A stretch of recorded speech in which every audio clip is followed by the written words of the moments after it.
Yeah, right. So maybe seeing all of these, us talk about all these ridiculous animal facts has made you think badly about atheists. So let's No. discuss that with our next caller. So we're going to talk to Jasmine, she, her in Canada, who might have a negative image of atheism. So Mm-hmm. what do you want to discuss that, Jasmine? Yeah. Well, I guess it's from indoctrination. Uh, it's just in theism, atheism is perceived negatively, and even I've found studies that even atheists perceive other atheists negatively. So I'd like to discuss why you think that is and what we can do about it. Yeah, that's interesting. No, you said atheists perceive other atheists negatively. My first thought was, oh, I don't think so. I think when I meet people who are atheists, then I always think, oh, I've got something in common. But then straight after thinking that, I was like, do you know what? I didn't manage to get in on the last call. I didn't manage to say Richard Dawkins is a fucking dickhead. I wanted to say that, and he is, and I fucking hate him. He's an anti-trans extremist, Mm-hmm. but I don't know if that's related to his atheism, perhaps, but I Yeah. do know that atheists of his, I don't know if generation's the right word, cohort, have kind of a bad reputation, especially on like online leftism spaces, Yeah. because I think there was this kind of, I don't know if the term new atheism really applies. I don't really know what that means, to be honest, but I know there is a group of people who are considered sort of mainstream atheist voices like Richard Dawkins and Sam Harris.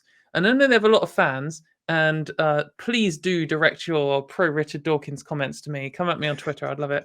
But there were always a lot of people who don't like them, specifically for the way in which they seem to be ideologically aligned. They generally seem to be quite conservative and right wing. And that I think they often have some very non-critical thinking, non-skeptical positions, and they've kind of just created this kind of oh, we're atheists and we're right about religion, or we're right about our position on theism, and then we're going to carry this like arrogance into every other domain and believe that we're right on this, even though we're not even properly applying skepticism, and we're just disregarding all of the people who have who are experts in this. Maybe that's why I know some people who I'm friends with, when if you say, "Oh, I'm an atheist," they're like, "Oh, here we go." It's like, oh, I'm not one of them atheists, but I don't ever want to be like I'm one of the good ones. I'm not one of the good ones. I'm Yeah. an atheist. I'm just as much of a dickhead as everyone else. But yeah, I don't know. Do you have a bad view of atheists, secularity, or just I me? Or I don't think I don't think I have like a blanket view on it for sure. But I do think, I mean, Jasmine, I think you hit on it pretty quickly when you were introducing your call to us. There is definitely an aspect of indoctrination. I mean, I know for years as a child, even though my particular Christian religion, my particular denomination, and how we practiced and stuff, it wasn't super fundamental. It wasn't very literalist of the Bible and stuff. It wasn't like that. And yet there were these real casual, like underhanded comments every so often about, yeah, if those godless people that are just out there killing people and being terrible and all that crap. I also think, though, yeah, right, with the fabric systems, right. But I also think um there is at least some instances, whether rightly or wrongly perceived by the people there. um there are definitely some instances where an atheist is in a room and seemingly is the only one that's upset, and it's like, oh, those atheists are just mad. But it's kind of like, okay, well, what exactly are they upset about? And then you come to find out that, like, literally the hour and a half long conversation before was about like this person mutilating children's genitals, like they are one to do with male circumcision and female circumcision, or I mean female genital. They're both genital mutilation is what they should be called. But so in that instance, yeah, somebody walks into that discussion like 45 minutes after the fact And now you've just got this atheist just screaming at the top of their lungs, fuck your God and your bullshit Bible. And you just have all these other people standing there just calmly smiling and holding their little Jesus book. And I think that, yeah, that definitely could give it a bad impression. There are also dickhead atheists. Like, let's just be real, right? Like, there are Yeah. people that are just shitty people, no matter what their belief system is. I think you've raised a good point there about I think this kind of, you see this in lots of anything where there's a power dynamic and you end up with like a minority position. Yep. Maybe this isn't as true, at least in my part of the UK, but certainly in a lot of places in the USA. It is in some senses a Christian nation, and Christians make decisions based on their beliefs that affect other people, and that can involve taking away women's right to their own body, for example. And when you end up with that situation, this isn't just some disagreement. Whether you believe in God or not doesn't really affect me. I don't care. Like that on its own, that belief doesn't affect me. Whether there's a hell or not, heaven or not, that's my problem. And if you want to say, oh, you're going to hell because you're an atheist, like maybe when I was a teenager that would have upset me, but now I'm just like, I don't care. Like literally doesn't mean anything to me. I just quite like arguing with people. But if and in my kind of privileged position in the UK, if I meet a religious person of any religion, they can tell me their beliefs and they can say all this, they could even say horrible stuff to me, but they don't have any power over me. They're not going to take away my human rights. They're not going to ruin my life. They're not going to control my body. But I do meet people who do have that. And it's such a different dynamic. I feel like, because I do another call-in show, which is about LGBT rights. And I'm very well practiced at arguing with people and staying chill. And it's something that I'm naturally good at. But in a situation with religion, like this show emotionally is effortless for me, because no religious people have power over me. That's fine. In a situation where I'm talking to, anti-LGBT people, homophobes and transphobes, they do have a power over me in that they are controlling the government and the narrative at the moment and the media, and they're threatening to take away our human rights, and it could ruin my life. And when you're in that situation and you have a disagreement and there's like a protest, and maybe you have like homophobes and gay people on different sides, or maybe you have religious people and atheists, but religious people in a setting where they have systemic power or something like that, it can be so emotionally charged, and it's so much easier for the group with the power, the larger group, the majority, to stay cool, because they can walk up and they'll be like, abortion is murder, and we're going to imprison everyone who has one or helps anyone get one. That doesn't affect them.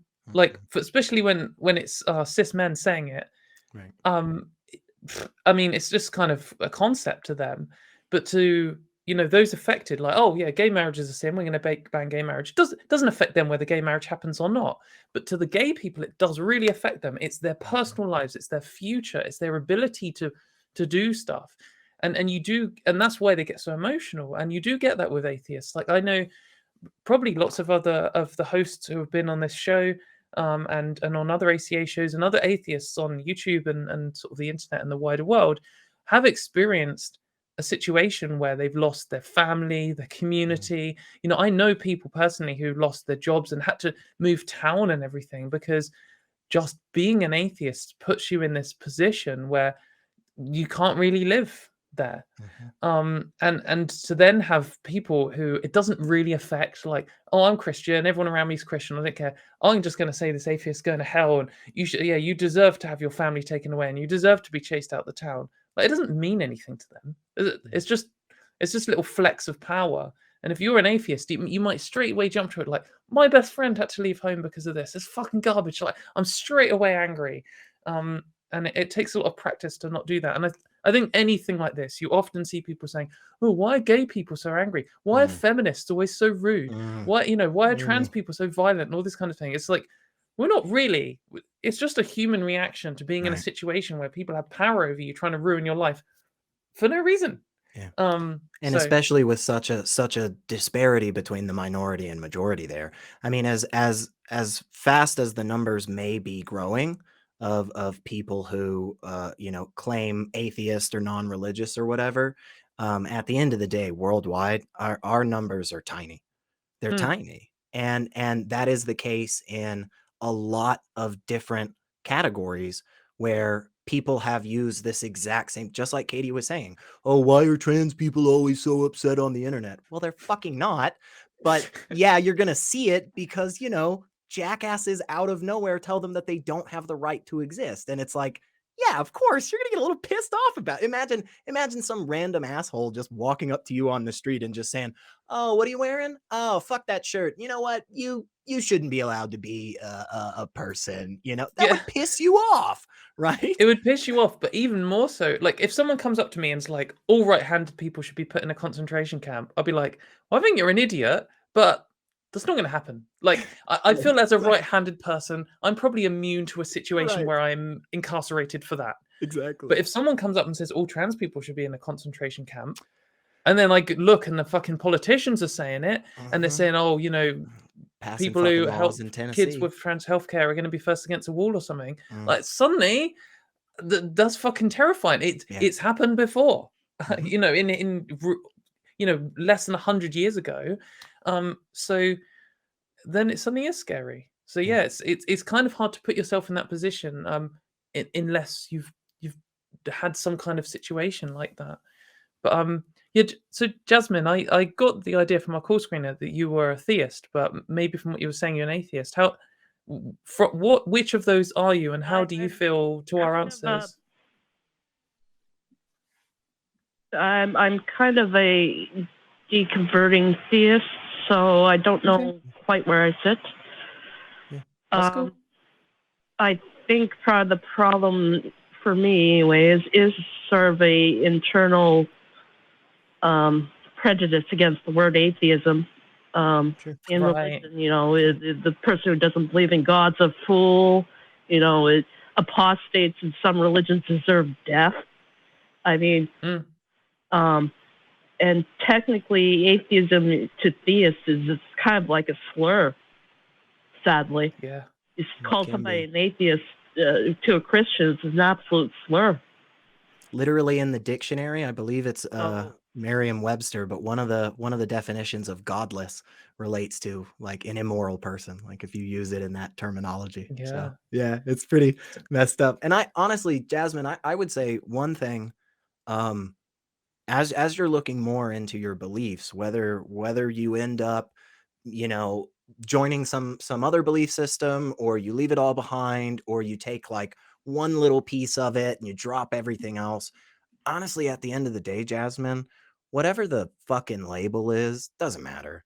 It doesn't that's matter. what I was gonna say. It doesn't matter if it says you know, Miracle Whip or mayonnaise on the label, because it's slime either way. And Katie and I both know. Yes, mate. I just had to throw one in. But, you know, anti-slime propaganda unite. if you look into it more and you get to a place where you say, you know what, atheist works for me, and I am going to take that strict, hardcore, philosophical freaking definition. Hell yeah, girl. And if you decide that you want to go a route of non-cognitivism, or you want to agnostic, or you just want to say you don't give a shit, apatheist is a thing too. So I mean, don't be super worried about, you know, where you land up or whether or not you're using this particular label or anything. Get to a place where you feel like you can adequately describe the beliefs that you have, and then let other people right, or just don't put any more effort into it. Like, you look into it a little bit and you're like, you know what, I don't believe in this whole Yahweh thing, fuck it, and just move on with your life and go do other better things. When I became an atheist, I kind of had a similar thing. I felt like guilty inside, even thinking out loud. It just in my head, I don't think God is real, but I didn't, and or at least I wasn't convinced of the Christian God anymore. And I went through this phase where I argued about it all the time, and I argued about definitions, what's exactly an atheist, and argued with Christians. And then I got kind of bored with it. And I think from maybe 18 to like the year before I started doing this show, I didn't think about it. I didn't say I was an atheist unless someone really asked me directly, are you an atheist? And then I would have probably said yes. But I didn't say it. I didn't have conversations. I didn't really care about religion. It just wasn't part of my life. And you might engage with becoming an atheist by watching these shows, maybe, or that kind of stuff. And you might kind of get this idea that there's this constant debate when you're an atheist. You've got to say, I'm an atheist. And the definition of atheism is technically a non-belief in God. And I don't. But also, you could just be like, well, these guys are kind of saying the right things. I don't really think this affects my life anymore. I'm not going to go to church. Don't care. Doesn't matter. Doesn't matter if you're an atheist. You know, some people who aren't religious and don't really believe in God will still say they're a Christian or whatever because of cultural reasons. And I could have an argument with them about whether they're technically an atheist or not, but who cares? yeah. But yeah, I hope that's helped, Jasmine. I think we're going to try and fit in one more caller. So do you have anything more that you wanted to add before you go? Or well, just labels are important for a community, but that's a whole other discussion. I guess thank you both for having me. Yeah. Thanks for calling in. I think that is a good point. You know, labels are important for discussion. I mean, that's why people are able to be part of like the atheist community in Austin, for example. But that doesn't mean we need some kind of like, you must say I am an atheist out loud to be part of our thing. Like, you know, come join in a Facebook chat at I've forgotten the link, tiny.cc/FBTHD or whatever it was. Sorry, team. But like you should, you know, you can come join that in, whether you're saying you're an atheist or not, or whether you have a strong conviction of, you know, the community's here and there are people prepared to stand up and say, this is what I think an atheist is and I am it. And you can come join the community, but it's got fuzzy edges. Yeah. And I think strict definitions are for idiots. recognizing that middle ground between some particular labels, especially when it applies to humans, like atheist, agnostic. Well, I'm secular, but I'm also a critical thinker. It's like, well, yeah, like they're not really mutually exclusive. You can be a little bit of all of them. Like, fuck it. Who cares? Why is it that big of a deal? Most of the time when somebody wants to get in a hardcore conversation about, well, you're not an atheist because an atheist means this, then it's just like, I don't care. Call me whatever the fuck you want, but still provide some evidence. I mean, if you're not doing that, it doesn't matter what you call me. Yeah. So